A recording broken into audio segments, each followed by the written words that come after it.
Hello guys! Today magluluto po tayo ng Dongfong Rao. Dongfu Rao. Thailand food siya, delicacy ng food nila doon. Ito natutunan ko lang to sa Singapore nung nag-work ako sa Singapore. Kaya subukan ko na naman. 2 beses ko na to naluto dito. May nag-request na gusto nila makita. So ito na gagawin natin today. Ito na yung pork belly. Yung 3 layer po yan. Kailangan 3 layer. Maluluto nyo to sa probinsya. Mga piyesta-piyesta, agoy, pagkasarap-sarap to pagkainin. Ito yung delicacy nila sa Thailand. Masarap siya kainin. Hindi siya maalat, tama lang. Basta, tama lang siya. Yung pork belly, ibabad natin sa salt. Mga 2 oras siguro. Tapos, pag nagluto kayo, huwag nyo nang lagyan ng salt. Kasi masalt na siya eh. So, lalagay na lang natin ang ating mga sauces. Okay, ready na tayo.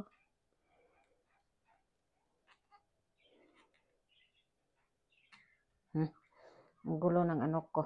Ayaw umupo. So, ang gawin natin, hiwain lang natin to. Meron ba ito paghiwa? Ganito na siguro. Hatayin ko na lang sa gitna. Kasi, ang lula niya hindi marunong. Guys, masarap talaga siya. Guys, paupuin nyo lang siya. 1, 2, I think.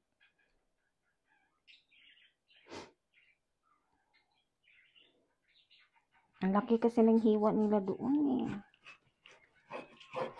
So, gawin na lang natin 4-4 eh. Para hindi naman ano.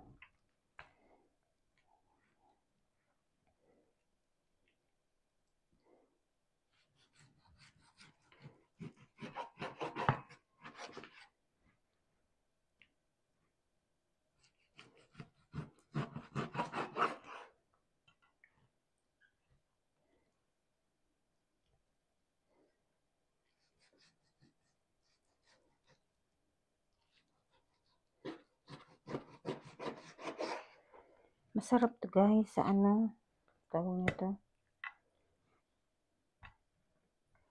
Parang liit yata. Diyos ko, natanggal na. Yun ang ayaw ko. Kailangan talaga Tapos itali nyo sa ano. Para hindi magkahiwalay pag nagluto. Nandun pa rin yung ano niya. Yung beauty niya.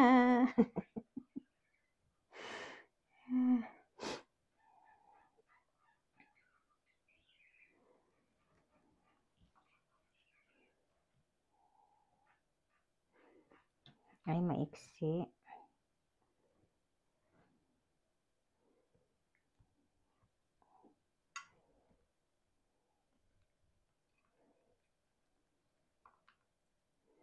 Kaya natin siya tinali. Kasi pag naluto, hindi siya maghihiwalay. Buo pa rin. Yan po ang technique.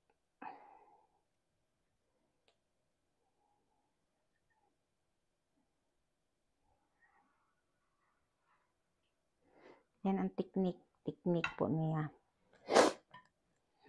Sinisipon ako.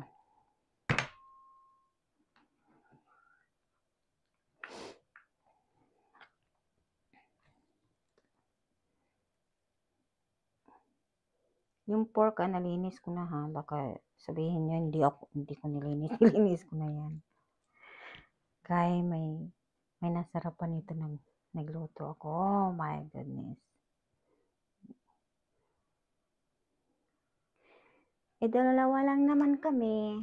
So, ito lang ang kakainin namin.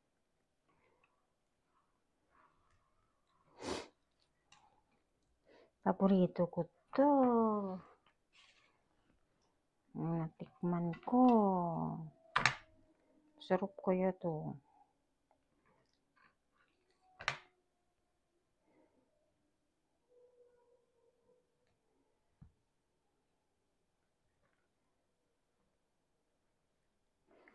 Kaya siya tinali para pag naluto siya, Ganun pa rin, hindi siya naghihiwalay. Buo pa rin siya. Gayahin nyo to guys. Di ba magpista-pista tayo. Piyesta sa mga island. Piyesta sa probinsya. Ay, nako.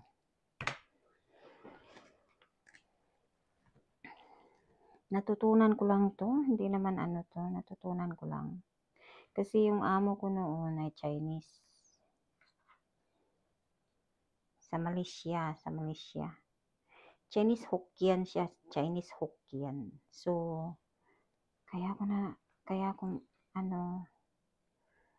ko siya ginaya.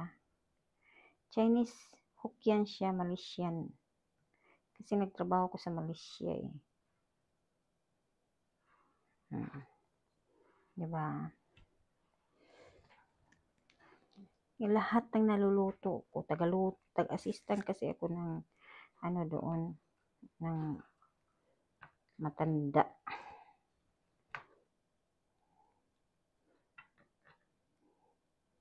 Assistant ako doon, kaya pag nagluluto, tinatawag ako.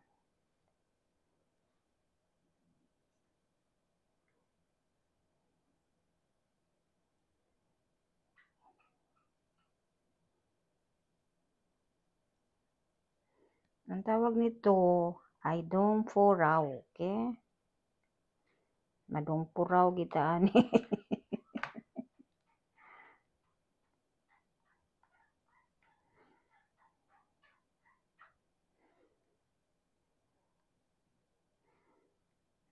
Kaya pag naluto to, agoy. Sabi mo talaga, kumain ka na sa restaurant. Para ka nang kumain sa restaurant kasi ang mahal to ng binayaran namin nung kami ay kumain. Gusto lang naman maka-experience.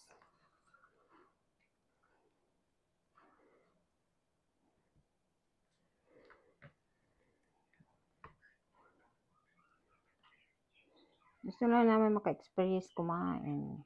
So, yung amo ko noon, sabi niya, ay, hindi masarap pa yung luto ko. Sabi niya ganun kasi marami siyang nilagay. Doon simple lang kasi nilagay. Nilagyan na ng star anise, soy sauce, ganun. So, ngayon, dyan na siya.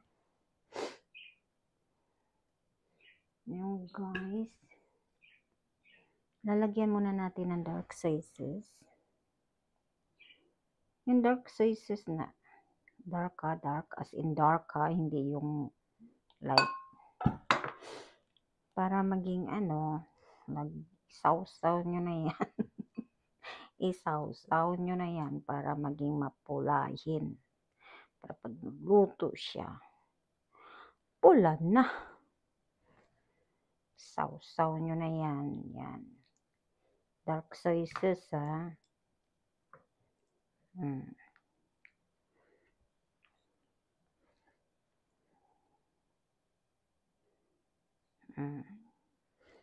Yan kasi ang nakapagpaganda pag naluto siya, mamula-mula na pag kinain mo, nagme-melt talaga sa iyong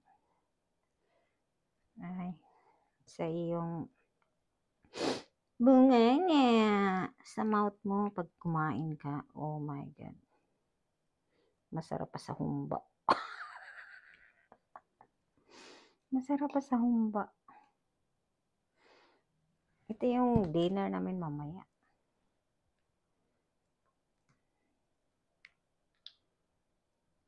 Nagsasain na rin pala ako. Wala ko sinain. Yan.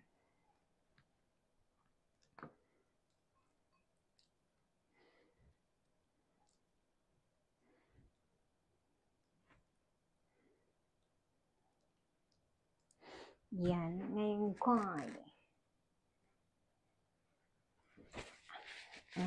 po, hindi to siya mataba. Wala siya masyadong, ito yung scallion, maraming scallion. Sibuyas dahon. Kasya ba? Ay, putulin ko na lang.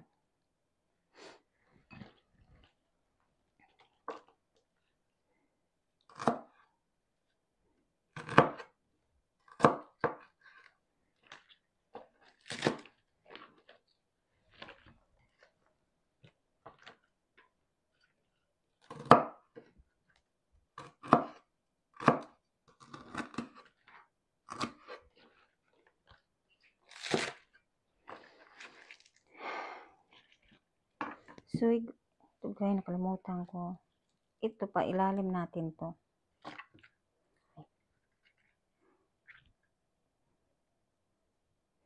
Nakalimutan. Ano ba?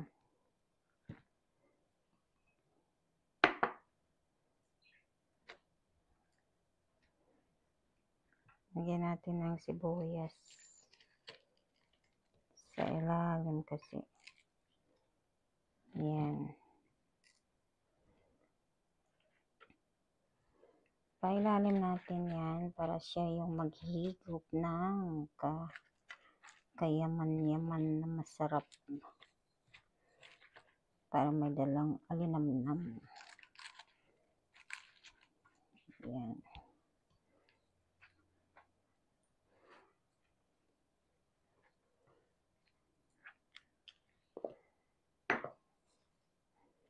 So, ayan na.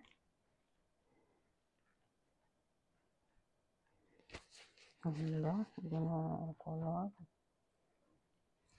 Ayan na. Tapos, nalagyan natin ng cooking wine. Yung cooking wine po. Ay, hindi ko pala ito nabuksan.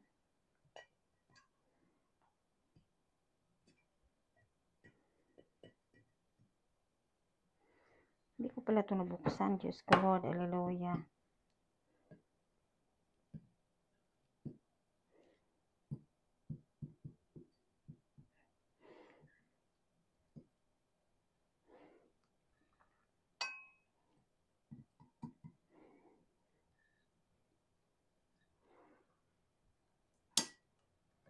Yan, buksan ko na. Oh my God. I can't. Ito yung binili ko sa, tawag nito. I can't do it.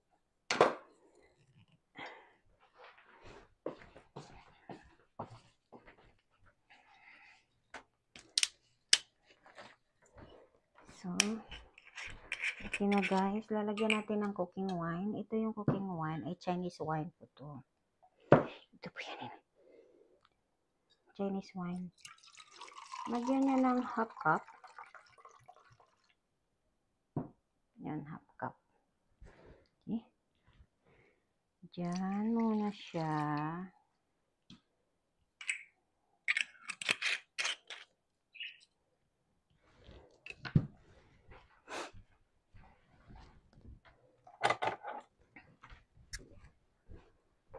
Lagyan mo siya ng tea. Hindi naman 2 tablespoon, ewan ko. Lagyan mo siya ng 2. Apat. 2.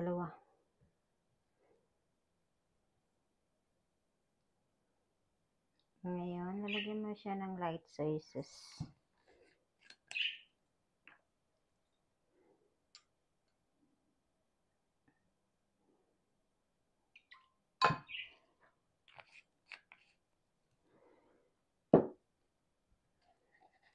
Lagyan mo siya ng mirin. Ito depende lang to sa inyo, pero kung wala naman kayong mirin, pwede lang toyo. Pwede lang toyo. Tapos, lalagyan nyo ng water.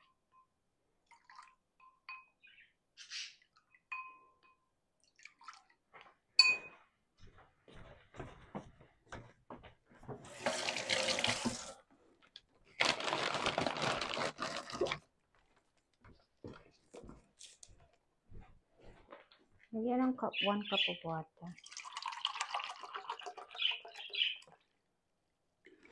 Yun.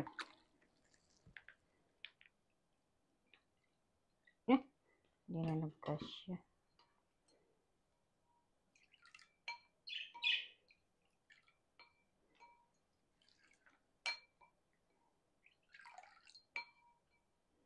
Kung may star anise kayo, pwede nyo lagyan, pero hindi ko nalalagyan ng star anise kasi ayaw ng asawa ko. Kasi hindi naman ako, ang lasa naman kasi niya parang nandun sa wine.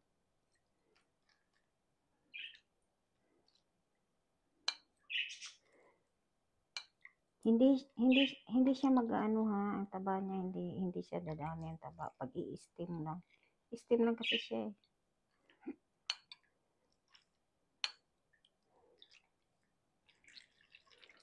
I-steam lang kasi siya.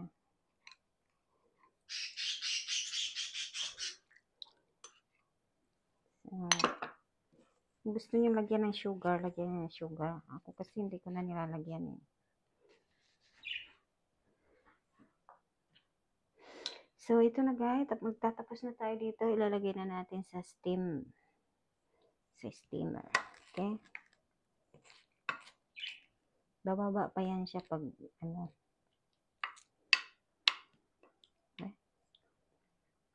Okay? Cooking wine talaga. Yan ang cooking wine ng ano tawag nito. Yung Chinese. Yung pangluto. Ito yun ang steamer ko. Malaki, di ba? Gawin natin. Patay mo na. Ay, hindi. Patay muna natin. Agoy. Nahulog na naman siya.